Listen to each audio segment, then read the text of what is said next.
Hello everyone, welcome back to my channel. আর তোমরা দেখছো এসরূপা ব্লগস। আশা করি তোমরা সবাই ভালো আছেন, আমি অনেক ভালো আছি। সো আজকে নিয়ে আসলাম আমার বাবাইয়ের বার্থডে ব্লগ।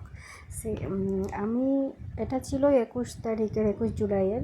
সো ওই দিন গিয়েছিলাম, আমার বাবাইয়ের বার্থডে ছিল মনুতে। ওইখানে গিয়ে তো তোমরা এদিকে দেখতেই পাচ্ছ, গিয়ে দেখি আমরা প্রায় সব কিছু রেডি। আমরা যেতে একটু লেটই হয়েছিল, কারণ কোনো প্ল্যান ছিল না সাডেনলি করে যাওয়া। তো ওইদিকে কেক কাটিং হয়ে যাচ্ছিলো, ওইদিকে বাবাই বসেছে। তোমরা দেখতেই পাচ্ছ আমার বাবাই হচ্ছে ওই যে সামনে বসেছে। এই যে এখন কেক কাটিং করবে।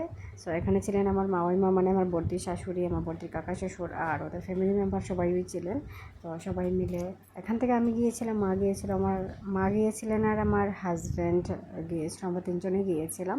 তো এদিকে বাবাই কেটে নিচ্ছিল কেক। তো কেক কাটিং হয়ে গিয়েছে, এখন সবাই মিলে খাওয়াবে কেক।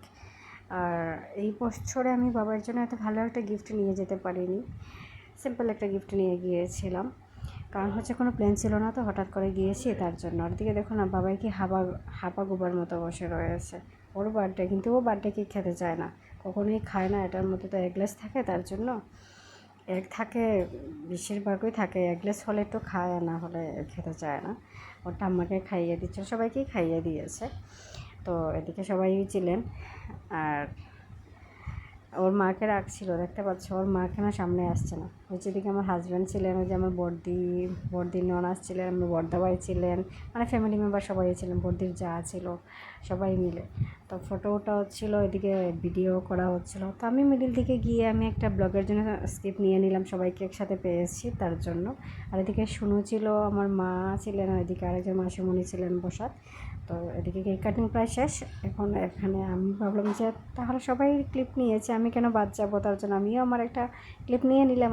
আমাকে কেমন লাগছে ড্রেসটাতে সবাই একটু কমেন্ট করে জানাবে। আর এদিকে দেখো সবাই কি ব্যস্ত ছিল, আমার বাবাই তো ব্যস্ত ছিল গিফট নিয়ে, কী গিফট পেয়েছে ওগুলো দেখাতে প্রচুর ব্যস্ত ছিল। আর এদিকে ওরা পোজ দিয়ে দিচ্ছে ফটোর জন্য, কিন্তু আমি করছিলাম ভিডিও। আর এই দেখো এদিকে আমার মা আশীর্বাদ দেবেন, কিন্তু না, আমার বাবাই এদিকে ফটো উঠতে হবে আগে, তারপরে আশীর্বাদ। আর এই গিফটটা দিয়েছিলেন আমার মা।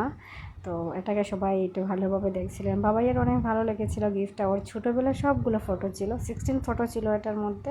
মানে বাবাইয়ের ছোটোবেলা থেকে প্রত্যেক বছর একটা একটা করে ফটো ছিল। সো আজকে ভিডিওটা কেমন লাগলো সবাই কমেন্ট করে জানিও। Tata guys, tata.